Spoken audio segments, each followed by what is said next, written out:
Hey everyone, welcome back to Suhani Debnath মানে আমার চ্যানেলে। তো কেমন আছো তোমরা সবাই? আশা করছি খুব ভালো আছো, আর আমি খুব ভালো আছি। আজকে হলো 29শে ফেব্রুয়ারি, বৃহস্পতিবার, আর এখন টাইম হচ্ছে সকালের 10:30, আর এখন থেকে আমি আমার ব্লগটা স্টার্ট করছি। পুরো দিনটা কি করব না করব সবটাই তোমাদের সাথে শেয়ার করব। তবে আজকে বাড়িতে থাকবো না, আজকে যাচ্ছি হলো একটা আশীর্বাদে, একজন মাতাজির দেওরের আশীর্বাদ, মানে মারা যে মাতাজিদের সাথে থাকে ওর দেওরের আশীর্বাদ। তবে আমার খুব একটা যে যাওয়ার ইচ্ছে ছিল মানে ওরকমটা না। তবে মাতাজি খুব বেশি খারাপ পেয়ে যাবে, আর কালকে মাতাজির মেয়ে দিয়া ও আমাকে বারবার বারবার করে ফোন করেছে, আর ফোন করে বলছে বৌদি তুমি জলদি জলদি এসে পড়বে। তো ওদের জন্যই মানে আমি ভাবছি না যাই, তাহলে একটু ভালো লাগবে। তবে মা তো সকালেই চলে গেছে ছদ্দির বাড়িতে, কারণ কি ওই মাতাজিদের বাড়িতে যারা যারা নিরামিষ খাবে ওসব রান্না মা আর কয়েকজন মাতাজিরা মিলে করছে ছদ্দির বাড়িতে। আর আমি রেডি সেডি হয়ে তারপর যাবো ছদ্দির বাড়িতে। তবে মা ওরা কখন ছদ্দির বাড়ি থেকে মাতাজির বাড়িতে যাবো ওটা আমি জানি না, কিন্তু দিয়ে আমাকে বলেছিল জলদি জলদি যাওয়ার জন্য। আর ওকে আমি এটাও বলে দিয়েছিলাম যে আমি তো জলদি যেতে পারবো না, কারণ কি মা ওরা রান্নাবাড়া করবে আর মাদের সাথেই আমি যাব। তবে মা ওরা যখন যাবে তখন যাব, হয়তো 12টা মতো হয়ে যাবে। তো আমার এখন ঘর গোছানো হয়ে গেছে, ব্রেকফাস্ট করা হয়ে গেছে, আর বিরাটও কাজে বের হয়ে গেছে। তো এখন আমি শুধু রেডি হব আর ছদ্দির বাড়িতে যাব।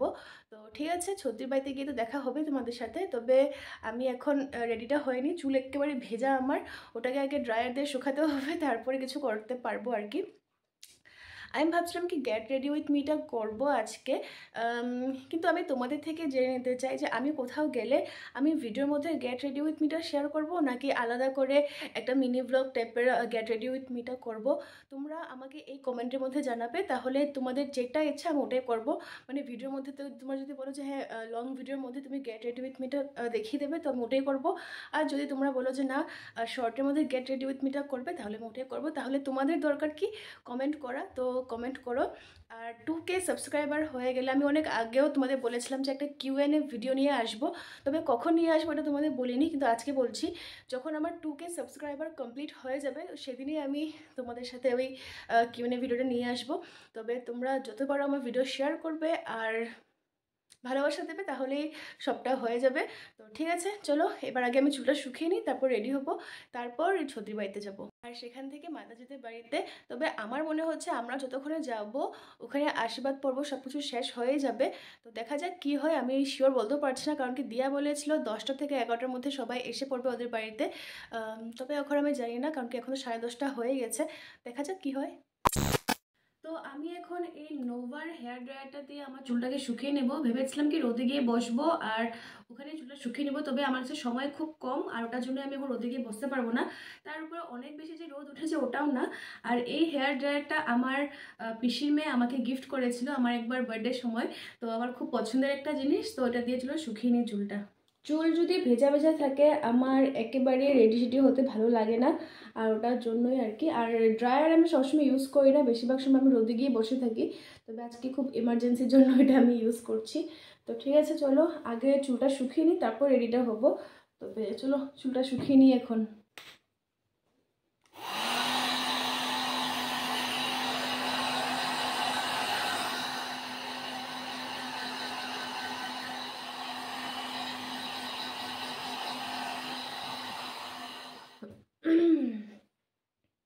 তো ফাইনালি চুল পুরো শুকিয়ে গেছে, এবার আমি নিশ্চিন্তভাবে রেডি হতে পারবো।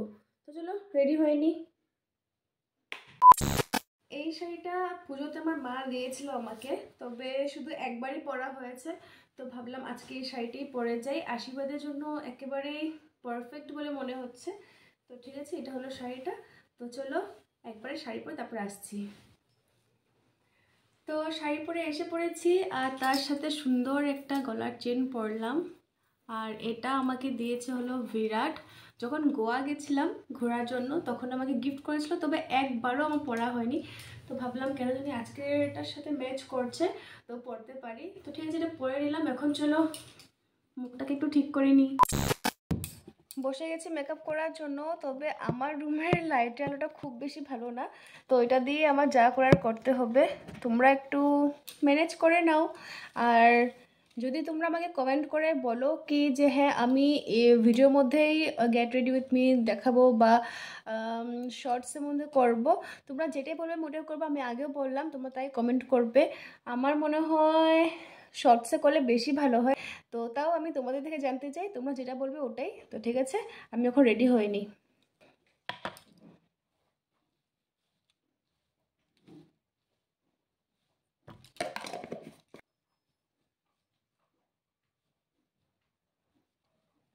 আমার কাছে ওরকম একটা মেকআপের কোনো কিছু নেই, তথাপিও যা আছে ওটা দিয়ে করি আর কি। তো ঠিক আছে, এখন ইউজ করব প্রাইমার। প্রাইমারটা মাস্ট, এটা ইউজ করতেই হয়, এটা আমাদের জন্য খুব বেশি ভালো, আমাদের স্কিনের জন্য।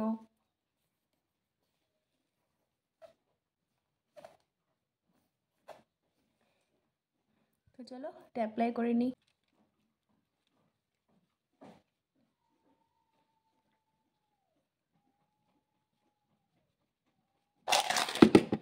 এখন আমি অ্যাপ্লাই করব, প্রাইমারটা অ্যাপ্লাই করা হয়ে গেছে, এখন একটু সামান্য কনসিলার অ্যাপ্লাই করব।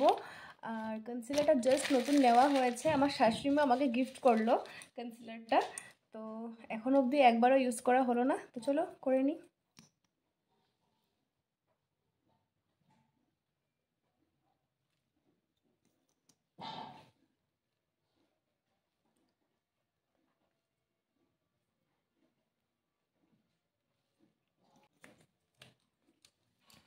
হাও ভূতের মতন লাগছে দেখতে।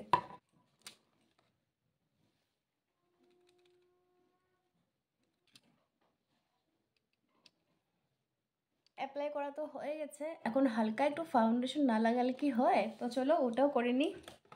আর ফাউন্ডেশনের মধ্যে আমি ফিটমির 128 নম্বর শেডটা ইউজ করি, এটা আমার স্কিন টোনের সাথে একেবারে ম্যাচ হয়ে যায়। তো ঠিক আছে চলো।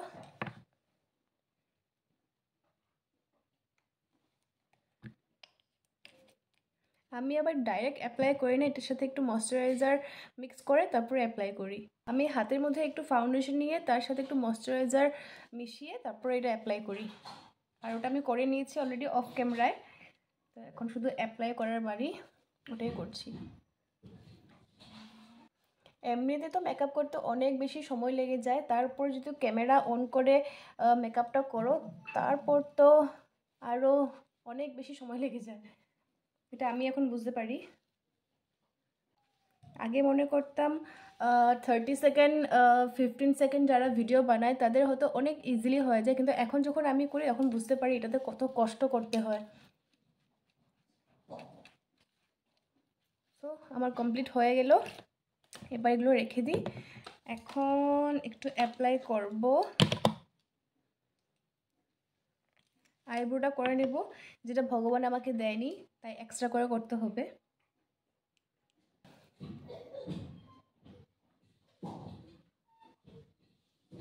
তো আইব্রো করা হয়ে গেছে, অফ ক্যামেরায় করে নিলাম আর কি। তো ঠিক আছে, ধমাধম করে এগুলো রেখে দিই, ওগুলো পরে রাখবো। এখন একটু হালকা একটু আইশ্যাডো অ্যাপ্লাই করে নিই, একদম হালকা করে।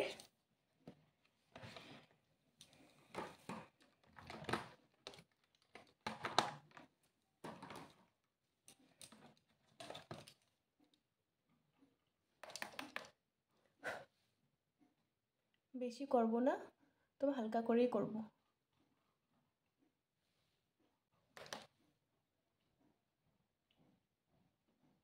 করে নিয়েছি আই মেকআপ, আর একেবারে হালকার উপরে করেছি। এমন আই মেকআপটা আমি সাধারণত করি না, আর যখন করি একটু হালকার উপরে করতে ভালোবাসি। হ্যাঁ, বিয়ে বাড়ি টিয়ে বাড়ি গেলে এটা আলাদা কথা। তো ঠিক আছে, করে নিলাম। এখন পরব কাজল, সবচেয়ে ফেভারিট জিনিস যেটা আমি পরতে খুব বেশি ভালোবাসি ওটা হলো কাজল।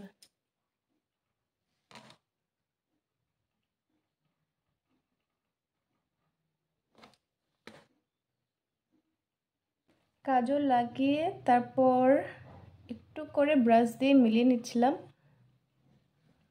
তাহলে চোখটা দেখতে খুব বেশি সুন্দর লাগে। তো চলো, আমার আই মেকআপ হয়ে গেছে। এখন একটু গালটা টুকটুক করে লাল লাল করে নিই। এটা হলো আমার ব্লাশার। ব্রাশ কোথায়, ব্রাশ এই তো পেয়ে গেছি। হালকা করব, বেশি করব না।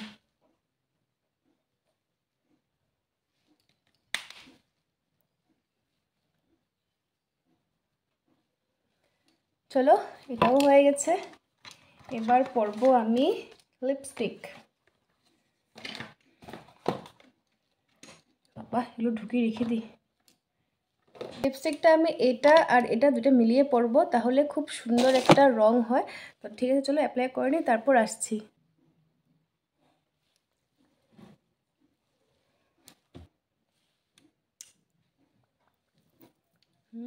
অনেক সুন্দর হয়ে গেছে কালারটা।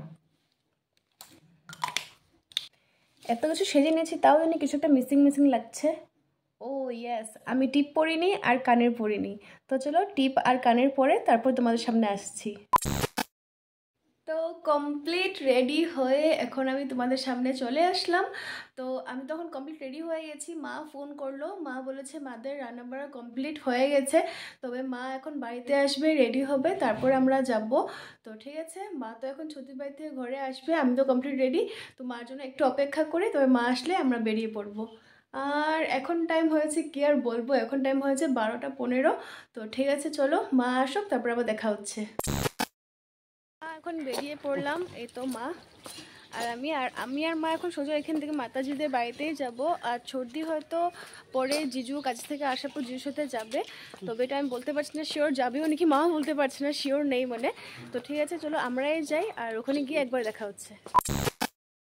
যাবা ওখানে? খায়া কাম নেই আমার স্যান্ডেল। আমি এখানে এসেছি অনেকটা সময় হয়েছে, আর ঢোকার মাত্র মিষ্টি দিয়ে দিছিল, আর সাথে সাথে আমাকে সিঁদুর টিঁদুর সব লাগিয়ে দিয়েছিল।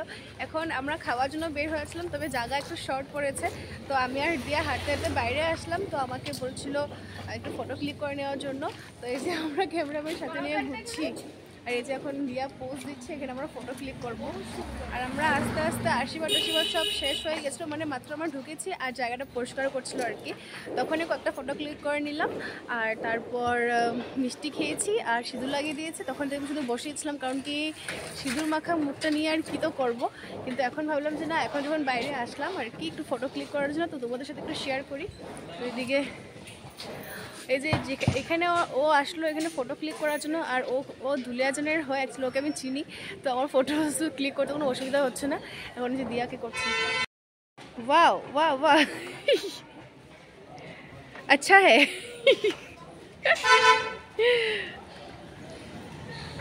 अच्छा है। ওই হলো দিয়া আর ওর কাকারি আশীর্বাদ। তো এই যেটা ওদের বাড়ি, আর সামনের দিকে প্যানেল হচ্ছে, আর আমরা এখানে দাঁড়িয়ে দাঁড়িয়ে ফটো ক্লিক করছি।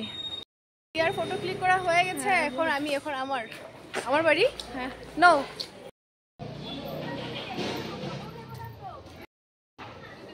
আমি একদম মানে তো ঘাটিয়া একটা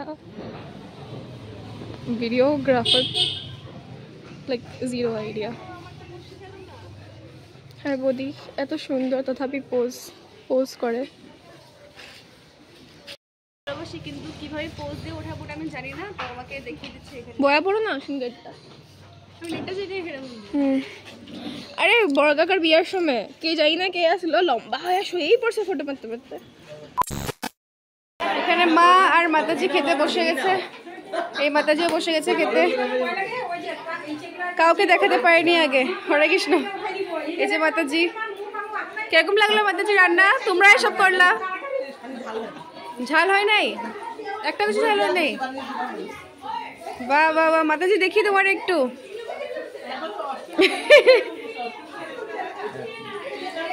আর এই মাতাজিকে দেখো রান্না বাড়াতে ব্যস্ত পুরা। কি ভাজা আছে? বেগুন ভাজা, মিষ্টি কুমড়ো ভাজা, বেগুন ভাজা, মিষ্টি কুমড়ো ভাজা। না, আমারই খাওয়া হলো না। প্রথমে আমি খাওয়ার জন্য গেছিলাম, তারপর জায়গা ছিল না, বাইরে চলে গেছিলাম ফটো ক্লিক করার জন্য, তখন জায়গা হয়েছিল, আস্তে আস্তে আবার মানুষ বসে গেছে, আবার খাওয়া হলো না। একটু পরে বসে যাবো। আচ্ছা ভালো, বেশি করে খিদা পাবে তো তখন বেশি খাওয়া যাবে। আজকে মাতাজির দেওরের আশীর্বাদ, আর মাতাজিকে দেখো কত সুন্দর লাগছে দেখতে।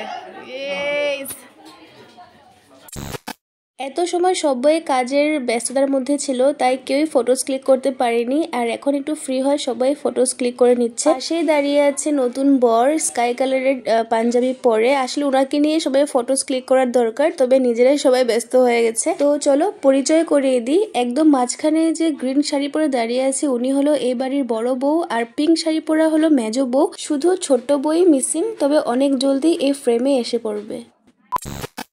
অনেক সময় ধরে খাবারের অপেক্ষায় ছিলাম, কারণ কি অনেক জোরে খেতে পেয়ে গেছে আমার। তো এখন বসলাম, আর খাবার কিন্তু দুর্দান্ত হয়েছে।